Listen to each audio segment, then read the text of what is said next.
जय हिंद दोस्तों इस वीडियो में मैं आपको बताने वाला हूं हिंदी गद्य के विकास का संक्षिप्त परिचय, जो आपके बोर्ड एग्जाम में यहां से 5 नंबर का क्वेश्चन पूछा जाएगा। तो वीडियो में शुरू से लेकर अंत तक बने रहे दोस्तों।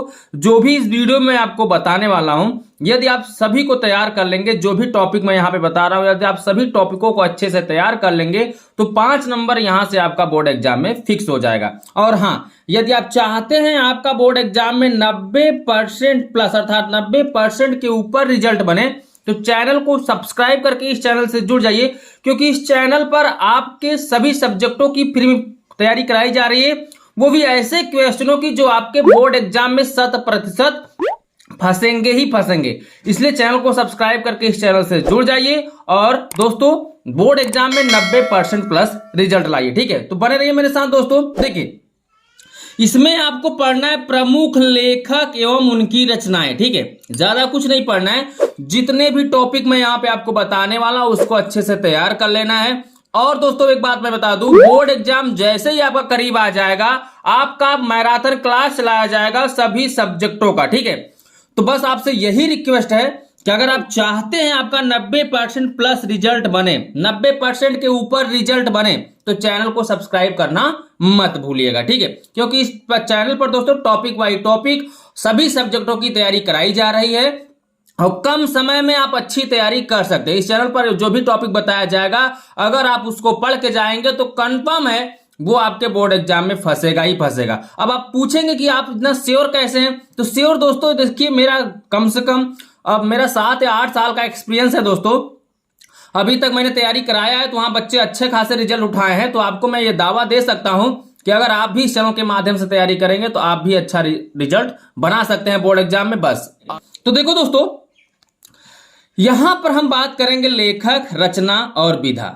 यहाँ पे मैं कुछ लेखकों का नाम बताऊंगा, लिखा हूं यहाँ पे क्या क्या तैयार करना हूं लेखक के अंतर्गत ये बताऊंगा, उनकी रचनाएं क्या क्या है ये बताऊंगा, और विधा क्या क्या है ये बताऊंगा। तो आपको तैयार यही सब करना है। और हाँ, बता दूं दोस्तों एक बात और आपको, देखिए इस बार आपके बोर्ड एग्जाम में 20 बहुविकल्पी प्रश्न आएंगे, मल्टी चॉइस क्वेश्चन आएंगे, जो आपके एग्जाम को और भी आसान बना दे रहे हैं। तो यहां से 5 बहुविकल्पी प्रश्न आएगा सिर्फ इसी चैप्टर से, प्रमुख लेखक एवं उनकी रचनाओं से। दोस्तों ये हिंदी गद्य के विकास का संक्षिप्त परिचय से 5 बहुविकल्पी प्रश्न यहां से पूछा जाएगा।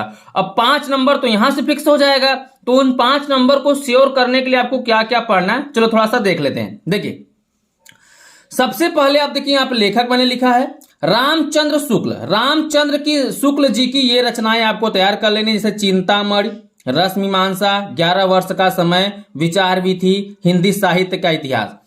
तो इतना याद रखिएगा, ये रामचंद्र शुक्ल जी की रचना है। अगर कभी कभार ये भी पूछ लेता है कि चिंतामणि कैसी विधा है, ठीक है, तो चिंतामणि क्या है दोस्तों, निबंध है। रसमीमांसा आलोचना है। 11 वर्ष का समय कहानी है। विचार विधि निबंध संग्रह है। हिंदी साहित्य का इतिहास आलोचना है। ठीक है, तो रामचंद्र शुक्ल की ये सभी रचनाएं हैं, और जो जो रचनाएं हैं वो किस विधा से ली गई हैं, जैसे चिंतामणि निबंध है, रसमीमांसा आलोचना है। तो ऐसे ही क्वेश्चन पूछा जाएगा। ठीक है, 4 ऑप्शन दिए रहेंगे।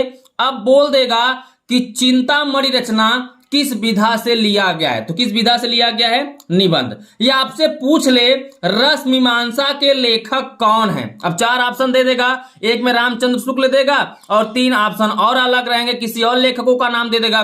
तो अगर आपको अच्छे से पता रहेगा तो आसानी से आप क्या करके टिक करके चले आएंगे, रामचंद्र शुक्ल। बोर्ड एग्जाम में आपको ओमार शीट मिलेगा, ओमार शीट में आपको क्या करना होगा, भरने के लिए बोलेगा, 4 ऑप्शन दिए रहेंगे, सिर्फ आपको वहां पे काला करना होगा जो ऑप्शन सही रहेगा। ठीक है, तो मार्कशीट आप अच्छे से भरिएगा, इसके बारे में हम आगे आपको बताएंगे।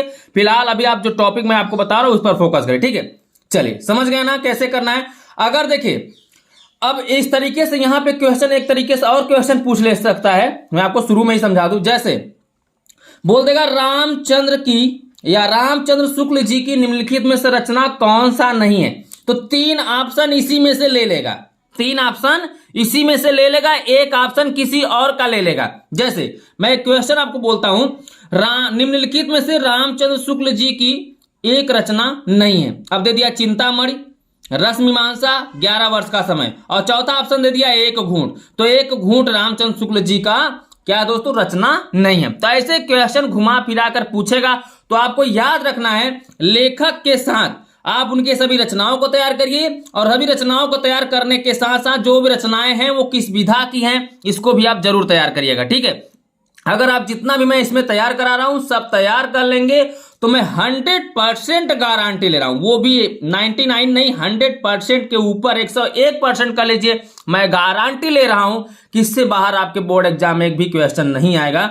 जितना मैं बता रहा हूं अगर उतना आप अच्छे से तैयार कर लेंगे तो, ठीक है। चलिए अब देखिए, मेरा बताना है, मेरा काम बताना है, गाइड करना है आपको। अब आपका कर्तव्य क्या है, इसको अच्छे से तैयार करना। अगर आप अच्छे से तैयार नहीं कर रहे हैं तो ये आपकी कमी है, ठीक है। तो चलो दोस्तों अब हम फटाफट देख लेते हैं। अब समझ ही चुके हैं कि इसमें किस तरीके से क्वेश्चन पूछा जाएगा, कैसे क्वेश्चन पूछे जा सकते हैं। तो इतना याद रखिएगा, मैंने आपको रूल बता दिया कैसे ही क्वेश्चन पूछे जाएंगे। अब किन किन लेखकों का कौन कौन सी रचनाएं आपको तैयार करनी है और कौन और जो रचनाएं वो किस विधा से बता दे रहा हूं आपको, ठीक है। देखिए अब जयशंकर प्रसाद की एक घूंट, ध्रुव स्वामिनी, कंकाल, इंद्रजाल, अजातशत्रु, जन्मेजय का नागयज्ञ, कानन कुसुम, कामायनी, तितली, आकाशदीप, ये इनकी सभी रचनाएं हैं, ठीक है। रचनाएं देखिए तैयार करने का मैं आपको तरीका बता दे रहा हूं। ये सब तैयार करने का मतलब एक तरीके से आप पहले रामचंद्र शुक्ल जी का तैयार करिए। रोज रोज आप तो तैयार करेंगे नहीं, एक साथ रट्टा मारेंगे तो सब भूल जाएंगे। आपको करना क्या है, एक दिन में एक लेखक का तैयार करना है। जैसे रामचंद्र शुक्ल जी की, रामचंद्र शुक्ल जी का मैंने बताया तो उनकी सभी रचनाएं तैयार कर लीजिए, उसको कहीं पर लिख लीजिए। फिर अगले दिन या 2-4 घंटे बाद जयशंकर प्रसाद जी का तैयार करिए, इनकी जितनी रचनाएं हैं इनको आप याद कर लीजिए। याद करने के बाद अभी देखिए, एक घूंट क्या है, नाटक है, ध्रुव स्वामिनी क्या है, नाटक है, कंकाल क्या है, उपन्यास है, इंद्रजाल क्या है, कहानी, अजातशत्रु नाटक है, जन्मेजय का नाग एक नाटक है, कानन कुसुम आलोचना है, कामायनी महाकाव्य है, तितली उपन्यास है, और आकाशदीप क्या है, कहानी है। तो इसी तरीके से आपको क्या करना होगा, तैयार कर लेना होगा। जब जयशंकर प्रसाद जी की रचनाएं आप तैयार करिएगा तो विधाएं जरूर तैयार करिएगा। जो विधा होती है बहुत जरूरी होती है दोस्तों। यहां पर क्या होता है, यहीं से अधिकतर क्वेश्चन पूछ लेता है घुमा फिरा कर, ठीक है। तो क्लियर हो गया ना। अगर आप जयशंकर प्रसाद की सभी रचनाएं तैयार करे रहेंगे तो उसमें से अगर आपसे पूछ लेगा निम्नलिखित में से कौन सी रचनाएं जयशंकर प्रसाद जी की नहीं है तब भी बता लेंगे, और अगर आपसे पूछ ले रहा है निम्नलिखित में से जयशंकर प्रसाद की कौन सी रचना है तब भी बता लेंगे, या पूछ ले एक घूंट किस विधा से ली गई है, ठीक है। तो अब नाटक से लिया गया आप आसानी से बता लेंगे, या पूछ लेगा नाटक के किसी एक लेखक का नाम बताइए, ठीक है, तो आप क्या बताएंगे, जयशंकर प्रसाद बता लेंगे। तो घुमा फिरा कर अगर सभी आप तैयार करे रहेंगे तो आसानी से आंसर को दे पाएंगे, ठीक है। तो फटाफट अब हम आगे बढ़ते हैं दोस्तों। अभी आपने देखा जयशंकर प्रसाद जी का, अब आप देखेंगे भगवत शरण उपाध्याय जी का। तो भगवत शरण उपाध्याय जी का खून के छींटे निबंध से, ठूठा आम संस्मरण, साहित्य और कला आलोचना, मंदिर और भवन संस्मरण, इतिहास साक्षी है निबंध, इतिहास के पन्नों पर ऐतिहासिक है, विश्व को एशिया की देन निबंध, ठीक है। तो ये सभी भगवत शरण उपाध्याय जी की रचनाएं थी और ये उनकी क्या है, विधाएं हैं। खून के छींटे निबंध विधा से लिया गया है, ठूठा आम संस्मरण विधा से लिया गया, साहित्य और कला आलोचना विधा से लिया गया, ठीक है। तो मैंने सामने सबको लिख रखा है, आसानी से आप तैयार कर सकते हैं। मैंने आपको क्या बताया कि जब भी आप इसको तैयार करें तो सिर्फ एक एक लेखक करके तैयार करिएगा। जैसे भगवत शरण उपाध्याय को तैयार करिएगा तो इनकी सभी रचनाओं को तैयार करिए, और रचना के सामने जो विधा दिया गया उसको तैयार करिए, तभी आप तैयार कर पाएंगे। ये नहीं कि आप पूरे सभी लेखकों का एक साथ पढ़ना बैठ जाओ तो तैयार नहीं कर पाओगे, ठीक है। तो आपको करना क्या है, एक एक लेखक को आसानी से तैयार करना है। चलो फटाफट अब हम देख लेते हैं डॉक्टर राजेंद्र प्रसाद जी का। डॉक्टर राजेंद्र प्रसाद जी के देखिए ये रचनाएं हैं, साहित्य है, साहित्य निबंध विधा से लिया गया है, मेरी यूरोप आत्या यात्रा, यात्रा वृत्ति से। तो याद रखिएगा जब भी यात्रा शब्द आए तो हमेशा याद रखिएगा कि जो विधा होगा वो यात्रा वृत्त होगा, ठीक है। अगर यात्रा शब्द दिख जाए, मार्ग शब्द दिख जाए तो किसी भी रचना में, तो इतना ध्यान दीजिएगा कि यात्रा वृत्त हमेशा क्या हो जाएगा, विधा यात्रा वृत्त हो जाएगा। और आत्मकथा संबंधित दिख जाए, अपने बारे में जब भी कोई रचना की गई हो तो उसकी विधा क्या होगी, आत्मकथा होगा। शिक्षा और संस्कृति ये निबंध है, भारतीय शिक्षा ये निबंध है, गांधी जी की देन ये भी निबंध है, बापू जी के कदमों पर यह भी निबंध है, खादी का अर्थशास्त्र ये भी निबंध है, संस्कृति का अध्ययन ये भी निबंध है, ठीक है। तो इन सभी रचनाओं के लेखक है डॉक्टर राजेंद्र प्रसाद, और मैंने आपको यहाँ पे दिखा दिया ये सब क्या है, उनकी विधाएं हैं। ठीक है, आगे बढ़े, चलो आगे जो लेखक है उनका भी हम देख लेते हैं। अब देखिए दोस्तों, राहुल सांकृत्यायन जी की रचना है दोस्तों, किन्नर के देश में, मेरी तिब्बत यात्रा, मेरी यूरोप यात्रा। तो ये दोस्तों हो गए राहुल सांकृत्यायन जी के महत्वपूर्ण रचनाएं जो यात्रा वृत्त से संबंधित। अगर राहुल सांकृत्यायन जी से पूछा जाए किस विधा के लेखक हैं, तो यात्रा वृत्त विधा के लेखक है, याद रखेगा। सभी में क्या है, देखिए इसमें भी यात्रा आया, इसमें भी यात्रा आया, किन्नर के देश में, तो किन्नर का देश जहां होगा वो भी कहीं जाएंगे आप, तो यात्रा करके ही जाएंगे, तो सब यात्रा वृत्त विधा हो जाएगी। ठीक है, क्लियर हो गया। तो कुछ रचनाएं नामों से ही बता देती हैं, अपनी जो भी रचनाएं हैं उनके नामों से ही पता चल जाता है कि उनकी विधा क्या है। अब देखिए दोस्तों, ये बहुत ही इंपॉर्टेंट है, फणीश्वर नाथ रेणु की रचना है मैला आंचल, बहुत ही इंपॉर्टेंट है, बहुत बार पूछा गया है।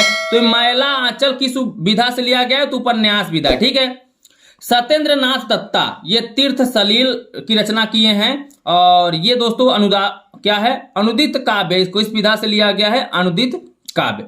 जैनेन्द्र कुमार जी का त्याग पत्र है, उपन्यास है। डॉक्टर नामवर शर्मा गुलेरी जी का है, उसने कहा था, ये कहानी है। हरिवंश राय बच्चन जी का है, देखो 3 यहाँ रचनाएं मैंने लिया है, महत्वपूर्ण है ये। क्या भूलूं क्या याद करूं, नीड़ का निर्माण कर, और आत्मकथा। ये तीनों क्या है, आत्मकथा ही है। अगर यहां से आपसे हरिवंश राय बच्चन जी से पूछ लिया किस विधा के लेखक हैं, तो ध्यान दीजिएगा आत्मकथा विधा से। ठीक है, ये क्या है, आत्मकथा है। क्लियर, आगे देखिए, धर्मवीर भारती, गुनाहों का देवता, सूरज का 7वां घोड़ा, अंधा युग, ठेले पर हिमालय, नीली झील, ये सब क्या है, गुनाहों का देवता उपन्यास है, सूरज का 7वां घोड़ा उपन्यास है, अंधा युग नाटक है, ठेले पर हिमालय निबंध है, नीली झील एकांकी है। तो ये धर्मवीर भारती जी की रचनाएं हैं, अच्छे से आप तैयार कर लीजिएगा, बहुत ही इंपॉर्टेंट। जितनी भी रचनाएं कराई बताई जा रही हैं सबको आप अच्छे से तैयार कर लीजिए। कंफर्म मैं गारंटी दे रहा हूं, आपके बोर्ड एग्जाम में 100% यहीं से क्वेश्चन आएगा, इससे बाहर एक भी क्वेश्चन नहीं आने वाला है। अगला देखिए, विष्णु प्रभाकर जी का है आवारा मसीहा, जो कि जीवनी पर आधारित है।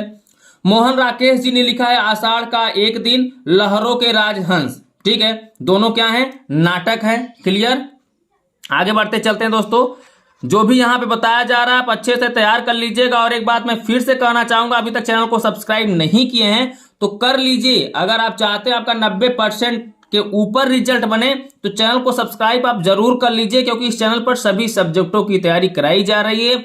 जो भी मोस्ट इंपॉर्टेंट है सब कुछ तैयारी करा दिया जाएगा। अगर जितना भी तैयारी कराया जाएगा, अगर आप सब कुछ टॉपिक पढ़ चले जाओगे तो 90% रिजल्ट लाने से कोई नहीं रोक पाएगा। ठीक है, देखो दोस्तों, वृंदावन लाल वर्मा के यहाँ देखिए ये लेखक है, इनकी रचना है मृगनयनी, और मृगनयनी उपन्यास विधा से लिया गया है। भगवती शरण वर्मा भूले बिसरे चित्र और चित्रलेखा, इसके लिए ये दोनों उपन्यास हैं दोस्तों, याद रखिएगा। अमृत राय की जो रचना है कलम का सिपाही, ये जीवन चरित्र पर आधारित है। ठीक है, महादेवी वर्मा अतीत के चलचित्र, पथ के साथी, मेरा परिवार, श्रृंखला की कड़ियां, ये क्या है, संस्मरण और रेखा चित्र पर आधारित है। ठीक है, और श्रृंखला की जो रेखा कड़ियां है वो क्या है, निबंध है, इसकी विधा क्या है, निबंध है। विनय मोहन शर्मा, तो विनय मोहन शर्मा जी की ये सभी रचनाएं हैं दोस्तों, आप स्क्रीनशॉट लेकर या कहीं पे देखिए, एक नोटबुक आप जरूर बनाइएगा, नोटबुक बनाए रहेंगे, और ये जब जो लिखेंगे, लिखने से आपकी भी तैयारी हो जाएगी, आपकी राइटिंग सुधर जाएगी, पहला नंबर। दूसरा, अगर आपकी राइटिंग गड़बड़ है तो उसमें कुछ सुधार आएगी, और आपका रिवीजन भी होगा, तैयारी भी होगा इसी के माध्यम से। वीडियो में आप वॉच करिए और एक नोट्स बनाइए, जो मैं यहाँ पे तैयारी कराऊंगा, हिंदी का हिंदी में, हिंदी का अलग नोट्स बनाइएगा, साइंस का अलग, मैथ का अलग, संस्कृत का अलग, इंग्लिश का अलग, सोशल साइंस का अलग, तो सभी सब्जेक्टों का एक अलग अलग आप नोट्स बना लीजिए। जो भी तैयारी कराया जाए उसको आप अच्छे से तैयार करते रहिए। मैं गारंटी दे रहा हूं कि 90% के ऊपर ही रिजल्ट बनेगा, उससे डाउन रिजल्ट नहीं बनेगा। सिर्फ आपको करना क्या है, जो भी इस चैनल पर तैयारी कराया जाए अच्छे से उसकी तैयारी करना है आपको। ठीक है, चलो, तो ये हो गया दोस्तों विनय मोहन शर्मा जी का निबंध है, शोध है, निबंध है, शोध है। तो ये सामने वाला सब उसका विधा है, अच्छे से तैयार कर लीजिएगा। थोड़ा मैं फास्ट कराने का प्रयास करता हूं, कुछ अभी और बाकी रह गए हैं इसमें। अब देखिए श्री राम शर्मा जी का, तो ये रचनाएं हैं, इन सभी रचनाओं को आप तैयार कर लीजिए। और ये शिकारी साहित्य से संबंधित है, इसकी जो विधा है शिकारी साहित्य को, सेवाग्राम की डायरी और सन 42 के संस्मरण, ये दोनों संस्मरण है। अगर किसी भी रचना में संस्मरण शब्द लगा है तो संस्मरण होगा। और बाकी सब यहाँ देखिए, जंगल के बीच, प्राणों का सौदा, बोलती प्रतिमा, ये शिकार साहित्य से संबंधित विधा है। ठीक है, ये रचनाएं जो हैं ये इसकी विधा क्या होंगी, शिकार साहित्य होगी। क्लियर हो गया। चलो और आगे बढ़ते हैं। अब देखिए दोस्तों, हजारी प्रसाद द्विवेदी जी बहुत ही इंपॉर्टेंट दोस्तों लेखक हैं ये, और यहां से क्वेश्चन जरूर पूछता है हर साल। इस बार भी उम्मीद करता हूं कि पूछेगा यहां से भी, तो तैयार इसको अच्छे से कर लीजिएगा। ठीक है, देखो इनकी रचनाएं हैं बाण भट्ट की आत्मकथा, अशोक के फूल, देखिए इसमें आत्मकथा उपन्यास, अशोक के फूल निबंध, विचार प्रवाह निबंध, कुटज निबंध, कल्पलता निबंध, हिंदी साहित्य आलोचना, कबीर आलोचना, ये विधा है। ठीक है, और ये सभी रचनाएं हैं। राम वृक्ष बेनीपुरी, गेहूं और गुलाब, पैरों में पंख बांधकर, पतितों के देश में, चिता के फूल, माटी के मूर्ते, पैरों में पंख बांधकर, ये सभी अब राम वृक्ष बेनीपुरी जी की रचनाएं हैं। और आगे आपको विधाएं देखने को मिल जाएंगे, तो विधा सामने लिखकर आप अच्छे से तैयार कर लीजिएगा। ठीक है, अब देखिए दोस्तों प्रेमचंद के जो दोस्तों यहाँ पे देखिए रचनाएं हैं, गबन और गोदान, ये दोनों उपन्यास हैं। कर्मभूमि, रंगभूमि, सेवा सदन, प्रेमाश्रम, निर्मला, मानसरोवर, संग्राम, तो ये सब आप अच्छे से तैयार कर लीजिएगा। सामने सभी उपन्यास हैं, अधिकतर उन्होंने प्रेमचंद जी ने उपन्यास ही लिखा है, तो आगे आप अच्छे से तैयार कर लीजिएगा। मानसरोवर और संग्राम, देखिए मानसरोवर कहानी संग्रह है और संग्राम नाटक है। बाकी सभी जितने प्रेमचंद की रचनाएं हैं सब क्या है, उपन्यास, उन्होंने उपन्यास लिखा है। ठीक है, तो ये क्लियर हो गया। प्रेमचंद बहुत ही इंपॉर्टेंट लेखक हैं दोस्तों, ये बहुत ज्यादा पूछा जाता है यहाँ से क्वेश्चन आपके बोर्ड एग्जाम में, तो अच्छे से तैयार करिएगा। देखिए मेरा कर्तव्य है आपको सिर्फ गाइड करना, जो गाइड कर रहा हूं आप अच्छे से तैयार करेंगे, अगर फॉलो करेंगे तो 90% रिजल्ट लाने से कोई नहीं रोक पाएगा। ठीक है, अब गुलाब राय जी के यहाँ पे देखिए कुछ रचनाएं हैं। नर से नारायण, ठलुआ क्लब, मेरी असफलताएं, मेरे निबंध, मन की बातें, राष्ट्रीयता, नवरस, ये निबंध है। नर से नारायण, ये आगे मैंने आपको क्या होता है, विधाएं आप अपने से देखकर तैयार कर लीजिएगा अच्छे से, क्योंकि वीडियो लंबा होता चला जा रहा है। मैं चाहता हूं कम समय में आपको मैं पूरा मैटर दे दूं। श्याम सुंदर दास, रूपक रहस्य, साहित्यालोचन, भाषा रहस्य, हिंदी शब्द सागर। ठीक है, ये आप अच्छे से तैयार कर लीजिएगा, आगे आपको विधाएं मिल जाएंगी। श्रीनिवास दास जी की है परीक्षा गुरु, श्रीनिवास दास जी का क्या है, परीक्षा गुरु, जो उपन्यास है। किशोरी लाल गोस्वामी जी ने लिखा है इंदुमती और सुल्ताना, जो कि दोनों कहानी है। ठीक है, रचनाएं क्लियर हो गया। तो कुछ और बचे उसको भी आप देख लीजिए।